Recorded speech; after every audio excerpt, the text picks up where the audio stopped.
हाँ जी, good morning. देखो, last class का आपको अच्छे से पता है हमने क्या पढ़ा था। हमने लुईस कंसेप्ट पढ़ा था। ये अपना पीरियोडिक टेबल है जो अपने लास्ट क्लास के अंदर हमने बनाया था। इसके बेसिस पर मैंने आपको कुछ कंपाउंड्स का फॉर्मेशन एक्सप्लेन किया था, ठीक है ना। और लुईस कंसेप्ट हमने सीखा था जिसमें हमने क्या देखा, लुईस ने सिर्फ एक लाइन बोली है कि इलेक्ट्रॉन युग्म के साझे से बॉन्ड बनता है और बनने वाले बॉन्ड के इलेक्ट्रॉनों पर दोनों एटम्स का इक्वल अधिकार होता है। That's it. ये है लुईस कंसेप्ट, ठीक है। अब ध्यान से सुनो। लुईस तो चला गया बोल के, फिर कौन आया? केकुले। केकुले साहब आए। उन्होंने क्या कहा, ध्यान से सुनना।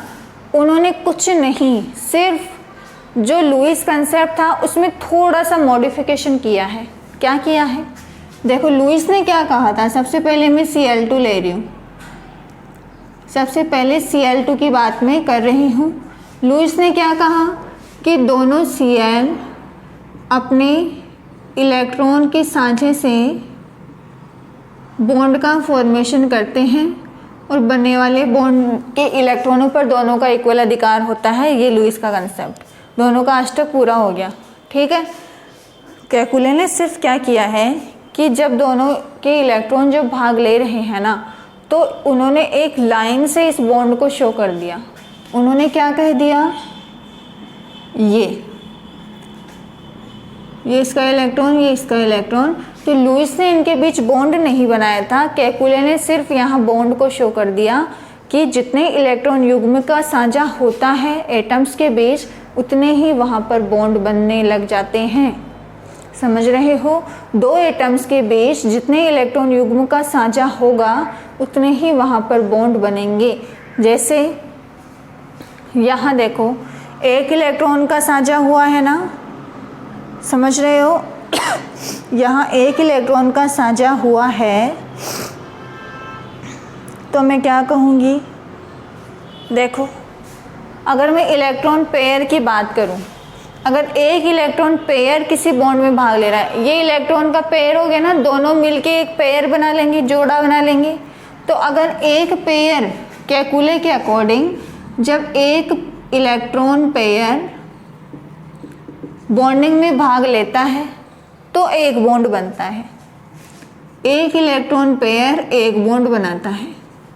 दो इलेक्ट्रॉन पेयर, अगर दोनों एटम्स के बीच में दो इलेक्ट्रॉन पेयर आपस में बॉन्डिंग करेंगे तो दो बॉन्ड बनेंगे। ये लुईस ने बोला है भाई, सॉरी केकुले ने ये चीज़ बोली है कि एक इलेक्ट्रॉन युग्म के साझे से एक बॉन्ड बनता है, दो इलेक्ट्रॉन युग्म के साझे से दो बॉन्ड बनते हैं, जिसे आप डबल बॉन्ड बोलते हो। और तीन इलेक्ट्रॉन युग्म के साझे से तीन बॉन्ड बनते हैं, जिसे आप ट्रिपल बॉन्ड बोलते हो। ये चीज केकुले ने बोली कि जितने इलेक्ट्रॉन युग्म बॉन्डिंग में भाग लेंगे उतने वहाँ पर बॉन्ड बन जाएंगे। अगर एक इलेक्ट्रॉन युग्म भाग ले रहा है तो एक बॉन्ड बनेगा, दो इलेक्ट्रॉन युग्म भाग ले रहे हैं तो दो बॉन्ड यानी कि द्विबंध, डबल बॉन्ड बनेगा। और अगर तीन इलेक्ट्रॉन युग्म भाग ले रहे हैं तो वहाँ त्रिबंध यानी कि ट्रिपल बॉन्ड वहाँ पर बनेगा। अब ध्यान से सुनो, एक इलेक्ट्रॉन पेयर का आपको समझ में आ गया। अब डबल बॉन्ड का देखो ध्यान से। मैं बात कर रही हूँ CO2 की। CO2, कार्बन और दो ऑक्सीजन भाग लेंगे। ओके, ध्यान से देखना। ये कार्बन है, वैलेंशियल में इलेक्ट्रॉन कितने हैं भाई? 4। ऑक्सीजन के वैलेंशियल में इलेक्ट्रॉन कितने होते हैं? 6। लिख दो 6। देखो, 1 2 3 4 5 और 6। ऑक्सीजन के वैलेंशियल में इलेक्ट्रॉन 6 है। ऑक्टेट पूरा करने के लिए 2 इलेक्ट्रॉन चाहिए। ऑक्टेट पूरा करने के लिए 2 इलेक्ट्रॉन चाहिए, इसलिए ऑक्सीजन हमेशा 2 बॉन्ड बनाता है। ऑक्सीजन को अपना अष्टक पूरा करने के लिए सिर्फ 2 इलेक्ट्रॉन की आवश्यकता होती है, इसलिए वो हमेशा 2 बॉन्ड बनाने की टेंडेंसी रखता है। और नाइट्रोजन को देखो, वैलेंशियल में इलेक्ट्रॉन 5 होते हैं, 3 इलेक्ट्रॉन की कमी है, तो वो तीन बॉन्ड बनाने की टेंडेंसी रखता है। हो सकता है वो एक ही एटम से तीन बॉन्ड बना ले, जैसे साइनाइड होता है, या हो सकता है वो अलग अलग एटम से तीन बॉन्ड बना ले, जैसे अमोनिया। समझो इस चीज़ को। देखो सबसे पहले ये देखो CO2, ये दूसरा ऑक्सीजन, इसके वैलेंस शेल में भी कितने इलेक्ट्रॉन हैं? 6। ध्यान से देखो इसे, क्या ऑक्सीजन का अष्टक पूरा दिख रहा है? लुईस के अकॉर्डिंग जितने इलेक्ट्रॉन भाग लेंगे, ठीक है, उन पर दोनों का अधिकार होने वाला है। मतलब इस बॉन्ड में जो 4 इलेक्ट्रॉन भाग ले रहे हैं ना, उस पर ऑक्सीजन का भी उतना ही अधिकार है और इस कार्बन का भी उतना ही अधिकार है, ठीक है ना। ऐसे ही इन इलेक्ट्रॉनों पर जितना अधिकार ऑक्सीजन का है उतना ही अधिकार इस कार्बन का है। तो जब मैं कार्बन को देखूंगी, ध्यान से देखो, टोटल इलेक्ट्रॉन काउंट करो, 1 2 3 4 5 6 7 8, इसका अष्टक पूरा है। इसको देखो 1 2 3 4 5 6 7 8, इसका अष्टक भी पूरा है और इसका अष्टक भी पूरा है। ये लुईस डॉट स्ट्रक्चर है, ये लुईस का कंसेप्ट है। केकुले ने आके सिर्फ इनमें लाइन बना दी, जहाँ जहाँ इलेक्ट्रॉन आपस में भाग ले रहे हैं वहाँ एक बॉन्ड बना दिया, इसे एक लाइन से प्रदर्शित कर दिया कि यहाँ 2 इलेक्ट्रॉन युग्म का साझा हुआ है। 2 इलेक्ट्रॉन युग्म है ना, एक इलेक्ट्रॉन पेयर ये रहा और दूसरा ये रहा, तो 2 इलेक्ट्रॉन युग्म के साझे से बॉन्ड बना है, तो केकुले ने कहा कि डबल बॉन्ड बना दो। ऐसे ही इधर भी 2 इलेक्ट्रॉन युग्म के साझे से बना है, तो इधर भी डबल बॉन्ड आ जाएगा। समझ गए ना? ओके, देखो ये डबल बॉन्ड है। ऐसे ही उन्होंने ट्रिपल बॉन्ड को भी एक्सप्लेन किया है। मैं बात कर रही हूँ नाइट्रोजन की। N2 गैस, N2 गैस होती है, CO2 भी गैस ही होती है। तो जो N2 गैस है, N2 बनता कैसे है वो चीज़ ध्यान से देखो। नाइट्रोजन, इसके वैलेंस शेल में इलेक्ट्रॉन आपको पता है कितने होते हैं? 5 होते हैं। इसको अष्टक पूरा करने के लिए 3 इलेक्ट्रॉन और चाहिए, तो ये अपने 3 इलेक्ट्रॉनों से दूसरे नाइट्रोजन के 3 इलेक्ट्रॉनों का साझा कर लेता है।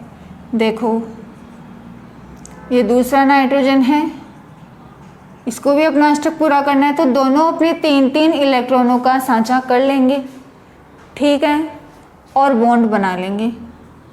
तो लुईस के अकॉर्डिंग तो भाई देखो इसका भी अष्टक पूरा है और इसका भी अष्टक पूरा है। देखो काउंट कर लो, 1 2 3 4 5 6 7 8, ऑक्टेट पूरा है ना इसका। ऐसे इसका देख लो 1 2 3 4 5 6 7 8, इसका भी अष्टक पूरा है।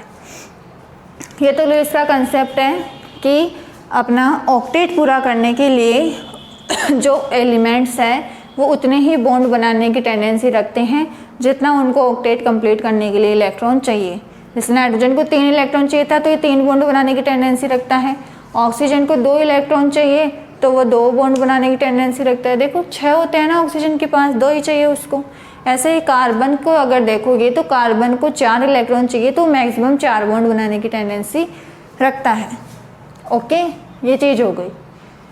अब केकुले ने क्या किया है? केकुले ने कुछ नहीं भाई, जहाँ जहाँ इलेक्ट्रॉन पेयर भाग ले रहे हैं वहाँ एक लाइन बना दी है कि अगर एक इलेक्ट्रॉन पेयर भाग लेगा तो एक बॉन्ड बनेगा, 2 इलेक्ट्रॉन पेयर भाग लेंगे तो 2 बॉन्ड बनेंगे, 3 इलेक्ट्रॉन पेयर भाग लेंगे तो 3 बॉन्ड बन जाएंगे। बना दो 1 2 3। इसके पास भी अपने 2 इलेक्ट्रॉन है, इसके पास भी है, दोनों के पास एक एक लोन पेयर प्रेजेंट है। समझ गए ना? ये सिंपल केकुले का कंसेप्ट था। उन्होंने सिर्फ लुईस कॉन्सेप्ट को थोड़ा सा मॉडिफाई किया है, सिर्फ उन डॉट की जगह बॉन्ड या लाइन को वहाँ बना दिया है, ठीक है। ये हो गया। अब देखो संयोजकता, अगर मैं वैलेंसी की बात करूं, वैलेंसी क्या होती है, संयोजकता क्या होती है, तो सिंपल सा इनके बेस पे आप सिंपल लाइन क्या कह देंगे कि जितने इलेक्ट्रॉन युग्म होते हैं, जितने अयुग्मित इलेक्ट्रॉन किसी एटम के पास होते हैं, वो उतने बॉन्ड बना सकता है। जितने अयुग्मित इलेक्ट्रॉन किसी एटम के पास है वो उतने बॉन्ड बना सकता है। ठीक है, तो देखो नाइट्रोजन, सबसे पहले मैं Cl की बात करती हूँ। Cl देखो, एक पेयर ये रहा, एक ये रहा और एक ये रहा, ये अयुग्मित है ना, एक इलेक्ट्रॉन अनपेयर्ड है, उसके पास पेयर नहीं है, तो ये भी पेयरिंग कर सकता है और बॉन्ड बना सकता है, इसलिए Cl हमेशा एक बॉन्ड बनाता है। ठीक है, ऐसे ही कार्बन है, कार्बन हमेशा 4 बॉन्ड बनाता है। तो ये चीज़ें आप ऐसे भी बोल सकते हो वैलेंसी, कि किसी भी एटम के वैलेंस शेल में जितने इलेक्ट्रॉन होते हैं वो उतने बॉन्ड बनाने की टेंडेंसी रखता है। समझ रहे हो, जितने वैलेंस शेल में इलेक्ट्रॉन होते हैं उतने बॉन्ड बनाने की टेंडेंसी वो रखता है, लेकिन ऑक्टेट रूल का पालन वहाँ होना चाहिए। जैसे नाइट्रोजन है, अब देखो जैसे Cl ही था, इसके वैलेंस शेल में 7 इलेक्ट्रॉन है, तो इस 7 बॉन्ड बनाने की टेंडेंसी तो है, लेकिन ये बनाएगा या नहीं बनाएगा वो डिपेंड करता है। जैसे फ्लोरीन है, फ्लोरीन के वैलेंस शेल में भी 7 इलेक्ट्रॉन है। ठीक है ना। अब देखो क्लोरीन का जब आप आगे लिखोगे ना तो इसका आगे 3d ऑर्बिटल आने वाला है जो कि खाली है।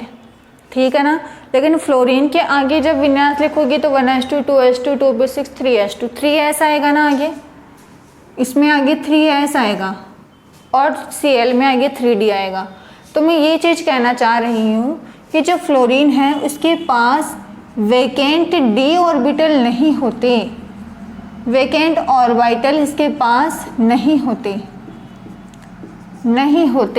इसलिए ये सिर्फ एक बॉन्ड बनाता है, हमेशा एक बॉन्ड ये बनाता है। लेकिन जो क्लोरीन है, ब्रोमीन है, आयोडीन है, उनके पास वेकेंट डी होने की वजह से ये डबल बॉन्ड भी कभी कभी बना लेते हैं। कभी कभी कब, आपने अनुनादी संरचना ये पढ़ी होगी,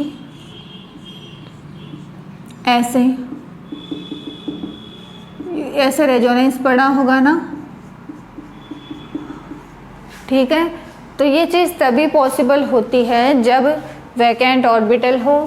ठीक है ना, तो फ्लोरीन हमेशा सिंगल बॉन्ड बनाता है, हैलोजन जनरली सिंगल बॉन्ड ही बनाते हैं, लेकिन वो अपनी मैक्सिमम ऑक्सीडेशन स्टेट यानी कि 7 तक जा सकते हैं फ्लोरीन को छोड़ के। फ्लोरीन 7 बॉन्ड नहीं बनाता है और बाकी के 7 बॉन्ड भी बना सकते हैं, लेकिन फ्लोरीन सिर्फ एक बॉन्ड बना के अपना अष्टक पूरा कर लेता है। ठीक है, और जो Cl है वो 7 भी बना लेता है और क्या करता है, अष्टक से ज़्यादा इलेक्ट्रॉन उसमें आ जाते हैं क्योंकि बाकी के इलेक्ट्रॉन उसके d ऑर्बिटल में चले जाते हैं।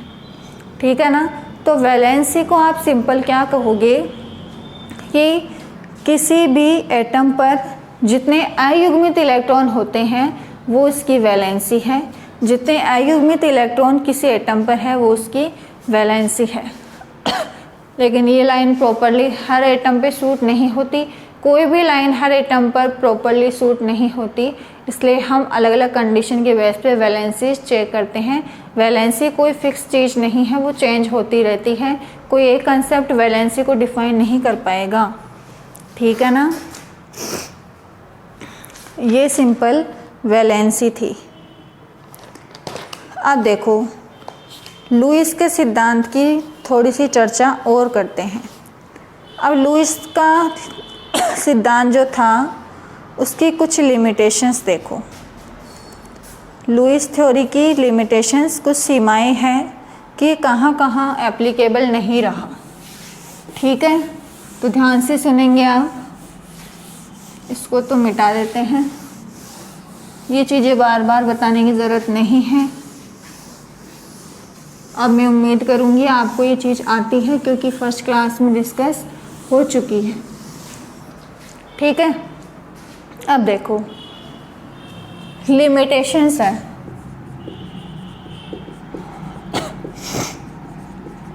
Limitations of Lewis concept, Lewis सिद्धांत की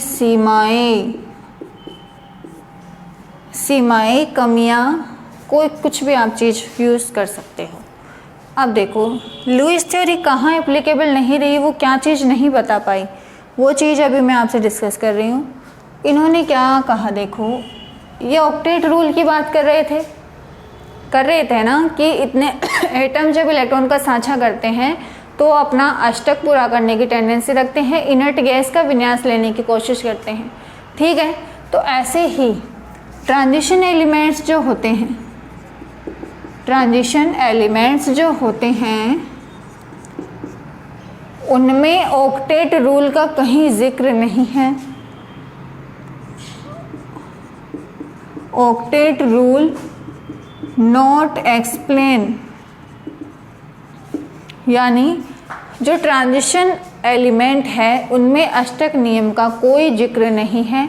अगर उन्होंने अष्टक नियम दिया तो आवर्त सारणी के पी ब्लॉक पर ही एप्लीकेबल क्यों है, वो डी ब्लॉक के एलिमेंट पर अप्लाई क्यों नहीं हुआ, ये चीज़ लुईस ने नहीं बताई। उनका ये कंसेप्ट ट्रांजिशन एलिमेंट्स पर अप्लाई नहीं हुआ। समझ रहे हो ना, अप्लाई इसमें नहीं हुआ। फिर इन्होंने क्या कहा था कि अपना अष्टक पूरा करने के लिए एटम्स बॉन्ड बनाते हैं, तो जितने इलेक्ट्रॉन उसको अपना अष्टक पूरा करने के लिए चाहिए वो उतने ही बॉन्ड बनाता है। जैसे Cl 1 बॉन्ड बनाता है, कार्बन 4 बॉन्ड बनाता है, लेकिन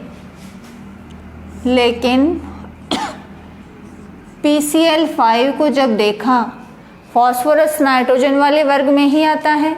नाइट्रोजन को अपना अष्टक पूरा करने के लिए 3 इलेक्ट्रॉन चाहिए, क्योंकि 5 इलेक्ट्रॉन तो है ना उसके पास, 3 और चाहिए, तो वो 3 बॉन्ड बनाने की टेंडेंसी रखता है। तो सारे एटम फिर 3 ही बनाने चाहिए, क्योंकि सबके वैलेंशियल में इलेक्ट्रॉन 5 5 5 इतने ही है। लेकिन जो फॉस्फोरस है वो तो 5 बॉन्ड भी बना लेता है। ठीक है, ऐसे ही सल्फर जो है ऑक्सीजन वाले वर्ग में आता है।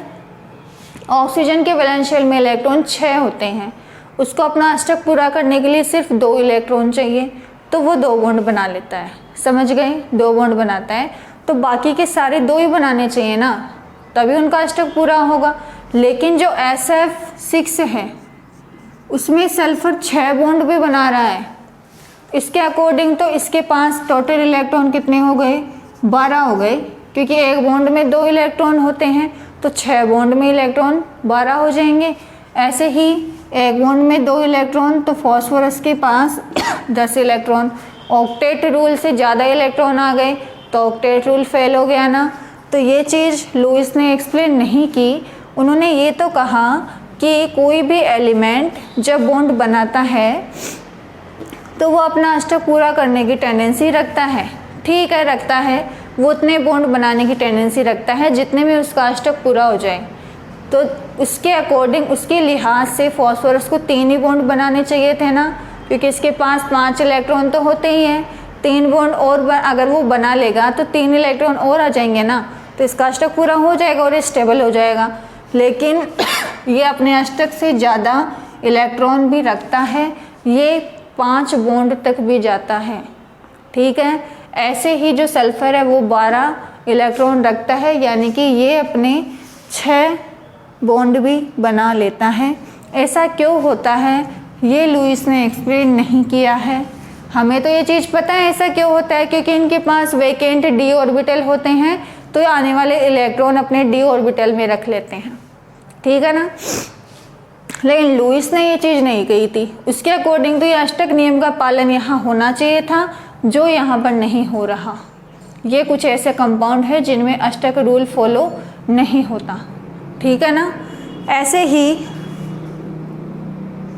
कुछ एलिमेंट्स, कुछ कंपाउंड जैसे बेरिलियम क्लोराइड है, ठीक है ना, ऐसे ही BCl3, BF3 और भी ऐसे कुछ मॉलिक्यूल्स हैं जिनमें अष्टक पूरा नहीं है। देखो ध्यान से इनको, बेरिलियम के संयोजकता कोश में इलेक्ट्रॉन 2 होते हैं। S ब्लॉक में आया था ना, मैंने अभी अभी बनाया था ना, मैग्नीशियम के जस्ट ऊपर बनाया था इसको।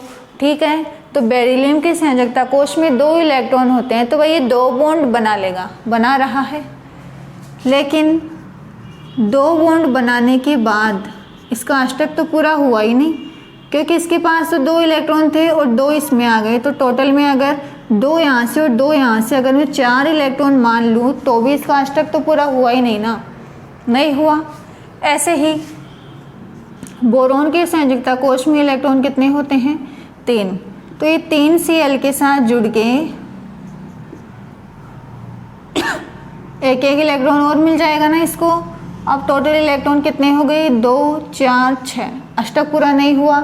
ऐसे ही Bf3 में भी अष्टक पूरा नहीं होता है बोरोन का, लेकिन फिर भी ये कंपाउंड स्टेबल है।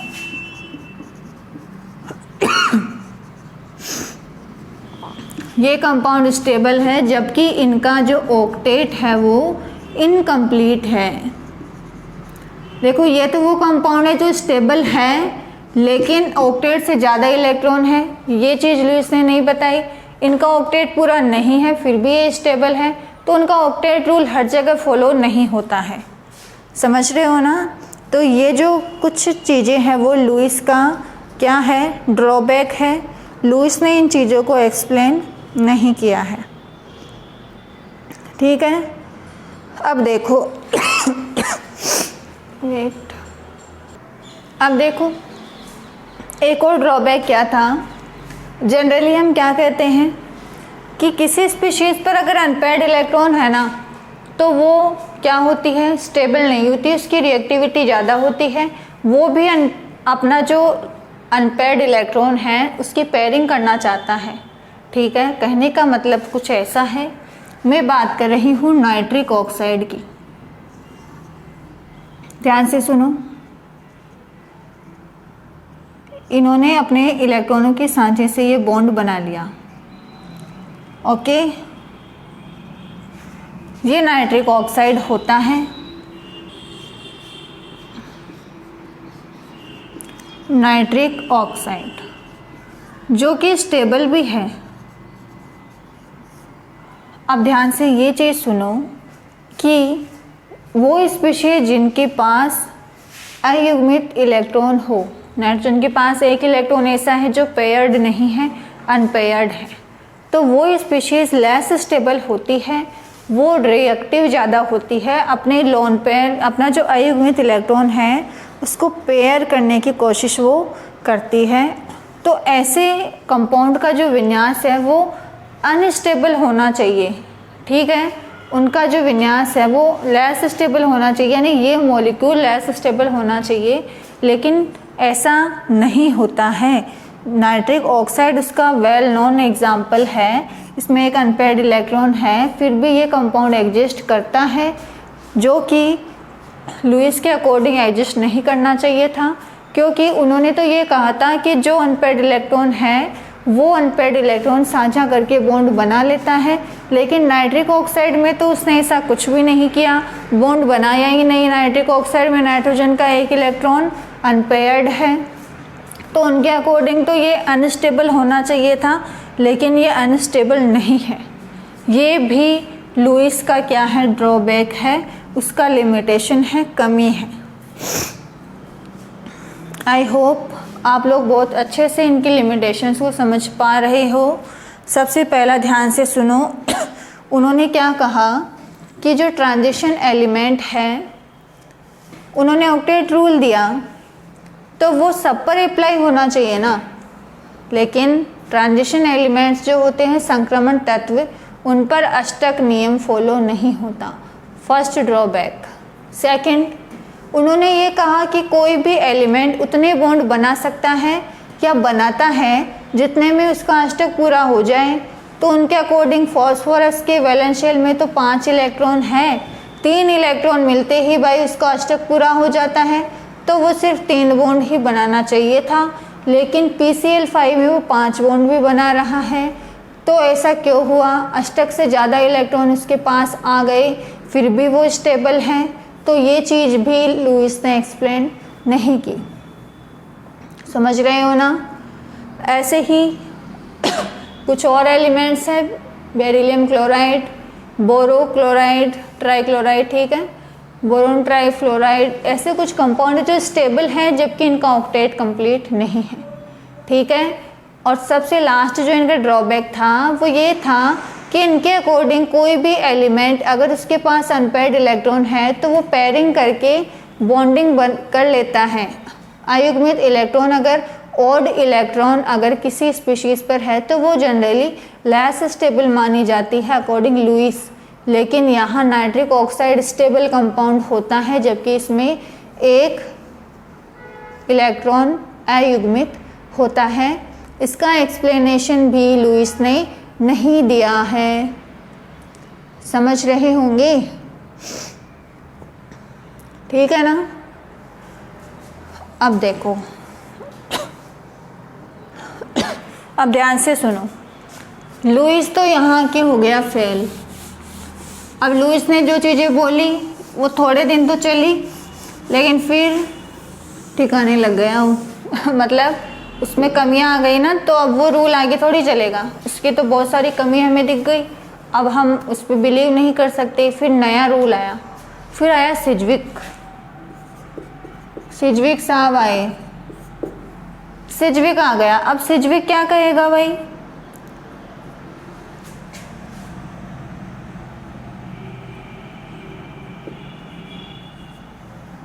सिजविक, देखो सिजविक ने क्या कहा। सिजविक ने सिंपल सी एक लाइन बोली है। इन्होंने क्या कहा कि किसी भी परमाणु की, किसी भी एटम की जो मैक्सिमम वैलेंसी है वो 4 हो सकती है या फिर 4 से ज़्यादा भी हो सकती है। समझ रहे हो? सिजविक ने ये कहा कि जो मैक्सिमम वैलेंसी है कोई फिक्स नहीं है, वो 4 से ज़्यादा भी हो सकती है। जो वैलेंसी है वो 4 से ज़्यादा भी हो सकती है। ये सिजविक ने बात कही। उन्होंने ये कहा कि 8 अपना अष्टक पूरा करने के लिए कोई एलिमेंट उसके संयोजकता कोश में 8 इलेक्ट्रॉन हो ऐसा ज़रूरी नहीं है।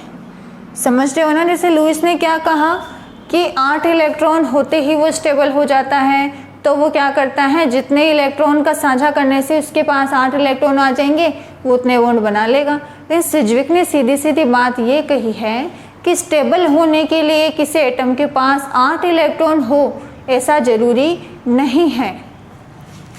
यानी स्टेबल अगर होना है तो 8 इलेक्ट्रॉन हो ऐसा ज़रूरी नहीं है। नॉट नेसेसरी, ऐसा ज़रूरी नहीं है कि स्टेबल होने के लिए उसके पास 8 इलेक्ट्रॉन होने ही चाहिए। स्टेबल, अब ये सेकंड बात थी जो सिजविक ने कही। फिर उन्होंने ये कहा कि जो मैक्सिमम वैलेंसी है जो मैक्सिमम वैलेंसी है वो डिपेंड करती है कि एटम कौन से पीरियड से बिलोंग करता है। किस पर डिपेंड करती है? पीरियड ऑफ एटम और एलिमेंट, कि कोई भी एलिमेंट या कोई भी एटम जो है वो कौन से पीरियड में, कौन से आवर्त से बिलोंग करता है, उस पर उसकी संयोजकता निर्भर करती है। कहने का मतलब ये है, में जो आवर्त है, जो पीरियड है, उनको मैं एन से रिप्रेजेंट कर रही हूँ। ओके, एन से रिप्रेजेंट कर रही हूँ। तो अगर n की वैल्यू 1 है अकॉर्डिंग सिजविक, ओके, अकॉर्डिंग सिजविक ये चीज़ें मैं बोल रही हूँ। उन्होंने ये बताया कि जो वैलेंसी है वो फिक्स नहीं है। आई मीन हर एलिमेंट के लिए वो चीज़ डिपेंड करती है उसकी आवर्त पर कि वो कौन से आवर्त से बिलोंग करता है। ओके, आवर्त n1 यानी कि फर्स्ट आवर्त की मैं बात कर रही हूँ। अकॉर्डिंग सिजविक जो एलिमेंट फर्स्ट आवर्त में आएंगे उनकी अधिकतम संयोजकता कितनी होने वाली है? उनकी मैक्सिमम वैलेंसी क्या होने वाली है? उनकी मैक्सिमम वैलेंसी होगी 2। अकॉर्डिंग सिजविक जो एलिमेंट फर्स्ट पीरियड में आएंगे, फर्स्ट आवर्त में आएंगे, उनकी अधिकतम संयोजकता 2 होगी अकॉर्डिंग सिजविक। ओके, अगर n की वैल्यू 2 है तो मैक्सिमम वैलेंसी होगी 4, n की वैल्यू 3 या 4 है तो मैक्सिमम वैलेंसी होगी 6। अगर n की वैल्यू 4 से ज़्यादा है, n की वैल्यू 4 से भी ज़्यादा है तो उनमें जो मैक्सिमम वैलेंसी होगी वो कितनी होगी, 8 होगी। बस ये सिज्विक का रूल है इतना। उन्होंने क्या कहा कि जो एलिमेंट हैं उनकी मैक्सिमम वैलेंसी 4 से ज़्यादा हो सकती है, कोई फिक्स नहीं है, 4 से भी ज़्यादा वो हो सकती है। फिर उन्होंने सेकेंड लाइन ये कही कि स्टेबल होने के लिए 8 इलेक्ट्रॉन का होना ज़रूरी नहीं है।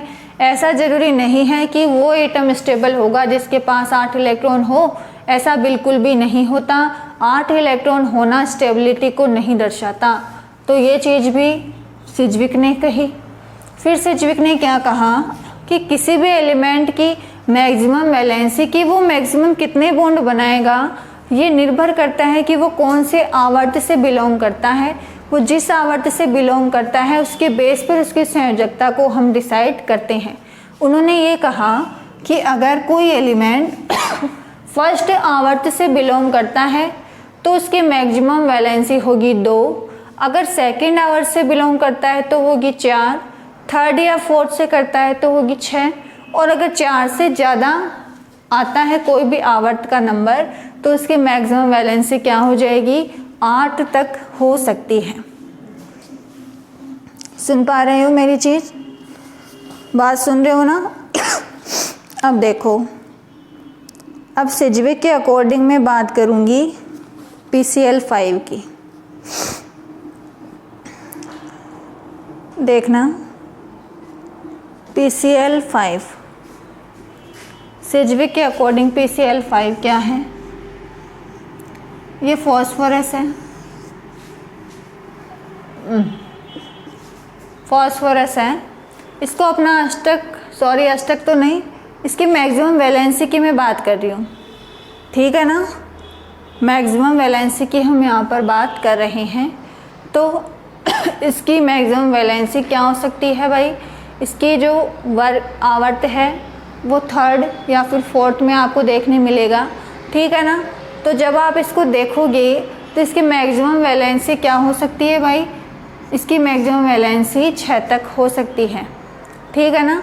3 और 4 में जो एलिमेंट आएंगे उनकी मैक्सिमम वैलेंसी, यानी कि फॉस्फोरस और सल्फर की मैं बात कर रही हूँ, इनकी मैक्सिमम वैलेंसी क्या हो सकती है? इनकी मैक्सिमम वैलेंसी 5 यानी 6 तक जा सकती है, ठीक है? तो फॉस्फोरस इस रूल के बेस पर बॉन्ड बना सकता है, कितने? 5। सिज्विक के रूल के अकॉर्डिंग ये इस आवर्त से बिलोंग करता है, इसलिए ये मैक्सिमम 6 बॉन्ड तक जा सकते हैं। अब डिपेंड करता है ये थर्ड आवर्त में आ रहा है या फोर्थ में आ रहा है। मैं दोनों की बात कर रही हूँ इसलिए मैंने ओवरऑल 6 लिखा है, जरूरी नहीं कि 6 बनाएगा। अगर ये थर्ड आवर्त में आ रहा होगा तो 5 बना लेगा, फोर्थ में आ रहा है तो 6 बना लेगा। देखो अब सिज्विक के अकॉर्डिंग PCl5 5 बना सकता है, समझ गए ये चीज़ आप, क्योंकि ये थर्ड आवर्त में आ रहा है। अब ध्यान से ये चीज़ सुनो। अब देखो, अब मुझे क्या कहना है, मुझे इसका बॉन्ड बनाना, PCl5 मुझे बनाना है। देखो ध्यान से, फॉस्फोरस के इलेक्ट्रॉन में यहाँ पर ड्रॉ कर रही हूँ।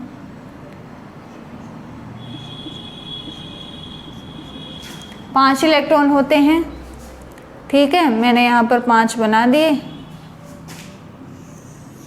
क्लोरीन आया, अपना 1 इलेक्ट्रॉन देगा। बॉन्ड बनाने के लिए 2 इलेक्ट्रॉन तो चाहिए ना, एक फॉस्फोरस का है, दूसरा Cl का है। ऐसे ही एक और Cl आया, अपना 1 और इलेक्ट्रॉन दे दिया, एक और Cl आया,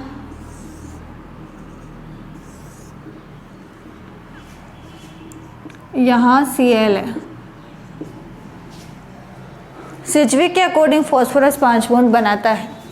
सिज्विक की थ्योरी के अकॉर्डिंग जो हमारा फॉस्फोरस है वो 5 बॉन्ड बना सकता है, लेकिन लुईस के अकॉर्डिंग वो नहीं बना सकता, क्योंकि उन्होंने ऑक्टेट रूल की बात कर दी थी। लेकिन इन्होंने आवर्त के बेस पे डिसाइड की कि वैलेंसी कितनी हो सकती है। तो अकॉर्डिंग सिज्विक अगर आवर्त 3 या 4 है तो मैक्सिमम 6 तक जा सकता है। ये रीजन है कि फॉस्फोरस 5 बॉन्ड तक जाता है और सल्फर 6 बॉन्ड तक भी चला जाता है। समझ गए होंगे ना? ये सिजविक का सिद्धांत था, समझ में आ गया होगा भाई। ये सिर्फ आवर्त के बेस पर वैलेंसी को डिसाइड कर रहा है कि कौन से आवर्त से हमारा एलिमेंट बिलोंग कर रहा है, उसके बेस पर हम उसकी वैलेंसी को डिसाइड कर लेते हैं। अगर आवर्त फर्स्ट में वो एलिमेंट है तो उसकी मैक्सिमम संयोजकता 2 होगी, आवर्त 2 में है तो उसकी 4 होगी, और अगर आवर्त 3 या 4 में है तो अधिकतम 6 तक वो चला जाएगा।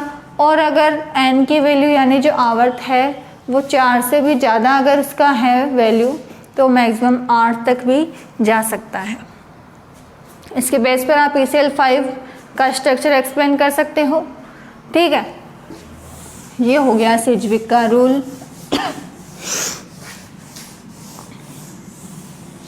ये हो गया सिजविक का नियम। अब इस यूनिट का बहुत ही इम्पोर्टेंट कंसेप्ट मॉडर्न थ्योरीज, सहसंयोजक बंध, कोवैलेंट बॉन्ड, उसके फॉर्मेशन, इनको एक्सप्लेन करने के लिए 2 थ्योरी हम यहाँ कवर करेंगे। वैलेंस बॉन्ड थ्योरी और मॉलिक्यूलर ऑर्बिटल थ्योरी। ये 2 सिद्धांत हम यहाँ पर कवर करेंगे, संयोजकता बंध सिद्धांत और दूसरा है अणु कक्षक सिद्धांत। संयोजकता बंध सिद्धांत और अणु कक्षक सिद्धांत, ठीक है ना। वैलेंस बॉन्ड थ्योरी और मॉलिक्यूलर ऑर्बिटल थ्योरी। अब मेरी बात आप लोग सुनेंगे ध्यान से। संयोजकता बंध सिद्धांत क्या है, क्यों ये दिया गया और क्या ये बोलता है, वो चीज़ें मैं आपसे अभी डिस्कस करने वाली हूँ। ठीक है, देखो ध्यान से। सबसे पहले हम VBT की बात करेंगे, वैलेंस बॉन्ड थ्योरी, जिसे शॉर्ट में VBT कह देते हैं। ठीक है, अब ध्यान से सुनो। वैलेंस बॉन्ड थ्योरी, संयोजकता बंध सिद्धांत कि सहसंयोजक बंध कैसे बना, क्या हुआ, किस तरह से उसका फॉर्मेशन होता है, ये सारी चीज़ें कैसे एक्सप्लेन की VBT ने। ठीक है, वो चीज़ें हम यहाँ पर देखेंगे। अब ये जो सिद्धांत है वो दिया किसने था?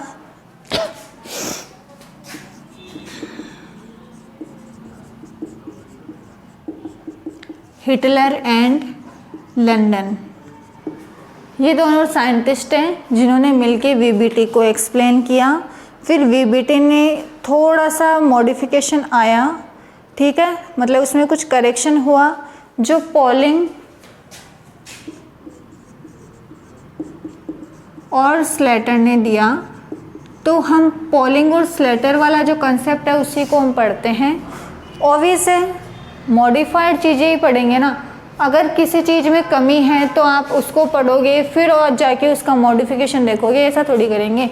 अब जो थ्योरी है मॉडर्न थ्योरी वो पॉलिंग और स्लेटर के द्वारा गिवन है, वो वाली हम पढ़ते हैं, क्योंकि वो ऊपर वाली थ्योरी को करेक्शन करती है उसका, तो ये ज़्यादा बेटर है। ठीक है, तो हम इस थ्योरी को यहाँ पर प्रायोरिटी देते हैं।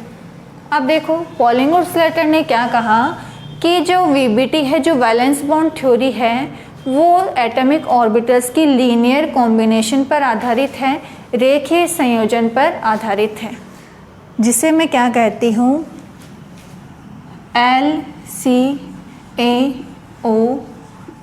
मेथड, यानी लीनियर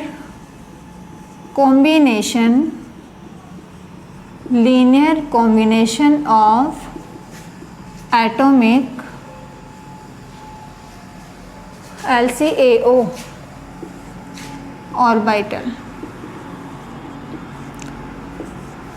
वीबीटी ने एटॉमिक ऑर्बिटल की लीनियर कॉम्बिनेशन रेखीय संयोजन के आधार पर एक्सप्लेन किया है सहसंयोजक बंध को। ठीक है ना। वीबीटी ने linear combination of atomic orbitals LCAO approach की हेल्प से बताया है कि किस तरह से इनमें बॉन्ड बनते हैं, किस तरह से एंटी बॉन्डिंग ये सब होती है। तो देखो सबसे पहले तो क्या होता है वो चीज़ ध्यान से आप सुनो। थोड़ा मोटी का जिक्र मैं कर रही हूँ। देखो कोई भी एटम्स जब आपस में बॉन्डिंग करेंगे, ठीक है, एटॉमिक ऑर्बिटल्स जब आपस में आके ओवरलैपिंग करेंगे तो जितने एटॉमिक ऑर्बिटल ओवरलैपिंग में भाग लेंगे उतने ही मॉलिक्यूलर ऑर्बिटल बनते हैं। यह आप अणुकक्षक सिद्धांत में पढ़ते आए हो भाई, 12th में भी आपने पढ़ा है कि जितने आणविक कक्षक अतिव्यापन में भाग लेते हैं उतने ही, जितने परमाणुविक कक्षक अतिव्यापन में भाग लेते हैं उतने ही आणविक कक्षकों का निर्माण होता है, जिसमें आधे तो होते हैं, कुछ तो होते हैं बॉन्डिंग बंधी आणविक कक्षक और कुछ होते हैं विपरीत बंधी, जिसे आप बोलते हो एंटी बॉन्डिंग मॉलिक्यूलर ऑर्बिटल। ठीक है। तो LCAO उसी बॉन्डिंग और एंटी बॉन्डिंग को एक्सप्लेन करता है कि किस तरह से बॉन्ड बनता है, तो बॉन्डिंग मॉलिक्यूलर ऑर्बिटल बनता है, और किस तरह से एंटी बॉन्डिंग होती है कि एंटी बॉन्डिंग मॉलिक्यूलर ऑर्बिटल वहाँ पर बनता है। समझ रहे हो ना। तो ये सारी जो चीज़ें हैं वो LCAO कंसेप्ट के थ्रू हम कवर करेंगे। समझ रहे हो ना। तो देखो कोई भी एलिमेंट है, ठीक है, सबसे पहले हमें उसका, देखो आपको इनऑर्गेनिक केमिस्ट्री अगर पढ़नी है तो आपको बेसिक, इसका बेसिक है पीरियोडिक टेबल, वो आपको बहुत अच्छे से आनी ज़रूरी है। अगर वो नहीं आती है तो अप्रोच करना बहुत ही टफ हो जाएगा आपके लिए। तो मेरा रिक्वेस्ट है आप इनऑर्गेनिक के लिए एटलीस्ट पीरियोडिक टेबल अच्छे से पढ़ो। हर एलिमेंट का आपको इलेक्ट्रॉनिक विन्यास आना चाहिए, as a possible atomic number भी याद होना चाहिए। फर्स्ट ईयर है, बहुत ही अच्छा टाइम है सीखने का, अच्छे से इनको सीख जाओ। सेकेंड ईयर थर्ड ईयर जैसे ही पास करके निकलोगे, देखो आप फर्स्ट ईयर में आ गए तो कोई ना कोई मोटो लेके आए हो, ऐसा तो है नहीं उठ के आ गए, घर वालों ने भेज दिया भाई फर्स्ट ईयर करनी है तुझे तो जाके कर, नहीं होता। आपने कुछ डिसाइड किया होगा, फ्यूचर सोचा होगा ना अपना कि मुझे आगे जाके कुछ करना है, मुझे ग्रेजुएशन के बाद कोई तैयारी करनी है, लाइक मुझे कंपटीशन में जाना है। कोई सोचेगा मैं इसी फील्ड में कोई MSc कर लूँगा या मैं PhD कर लूँगा। आपने कुछ तो सोच रखा होगा अपना फ्यूचर, तो उसके लिए आपका ग्रेजुएशन अच्छे से होना बहुत ज़रूरी है। अगर आप मैथ्स के स्टूडेंट हैं तो मेरी एक बात अभी से आप सुन लीजिए कि अगर आप मैथ्स से हैं तो मेंटेलिटी बिल्कुल ऐसा ना रखो कि मैथ्स और फिजिक्स बहुत ही अच्छे हैं और केमिस्ट्री तो पढ़ना है ही नहीं। देखो मैथ्स वालों की जो मेंटेलिटी है वो फाइनल थर्ड ईयर तक यही बनी रहती है कि हमें तो केमिस्ट्री आती ही नहीं। तो भाई पढ़ी ही नहीं, सीखने की कोशिश ही नहीं की तो वो खुद जाके थोड़ी दिमाग में बैठेगी। पढ़ना तुझे खुद को है, खुद को आपको उसको पढ़ना पड़ेगा, इंटरेस्ट क्रिएट करना पड़ेगा, अभी से करो। समझ रहे हो। तो देखो अगर आप कोई भी कंपटीशन देने जाओगे ना, मेरी गारंटी है आपको सिर्फ फिजिक्स या सिर्फ मैथ्स वहाँ पर नहीं मिलेगा, या फिर सिर्फ बायो और सिर्फ जूलॉजी बॉटनी आपको वहाँ देखने को नहीं मिलेगी। केमिस्ट्री का भी उतना ही योगदान आपको देखने को मिलेगा जितना बाकी सबका होगा। तो भाई कॉम्पिटिटिव लेवल पे अगर इसका इतना बड़ा योगदान है तो आप इसको इतना कम क्यों मानते हो। पढ़ो, इसको भी उतना ही प्रायोरिटी दो। आपका फ्यूचर यहाँ भी डिसाइड हो सकता है, इससे भी आप अपना फ्यूचर डिसाइड कर सकते हो, लेकिन आपको प्रायोरिटी सबको देनी पड़ेगी। ठीक है। तो अभी आप फर्स्ट ईयर में ही हो, इसलिए मैथ्स वालों के लिए मेरा स्पेशल रिक्वेस्ट है कि केमिस्ट्री को भी उतना ही प्रायोरिटी और उतना ही इंटरेस्ट लेके आप पढ़ो।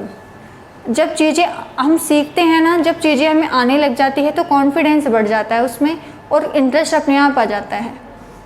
जब तक आपको केमिस्ट्री में कुछ चीज़ें लगे कि यार वो चीज़ समझ में नहीं आई तो आपको लगेगा केमिस्ट्री नहीं आती, वो टफ़ है, या फिर वो आती ही नहीं है यार, पढ़ने में मज़ा ही नहीं आता। वो कब आएगा, जब आपको चीज़ें समझ में आने लगेगी। तो समझ में आए उसके लिए कुछ मेहनत आप करो, कुछ हम करेंगे।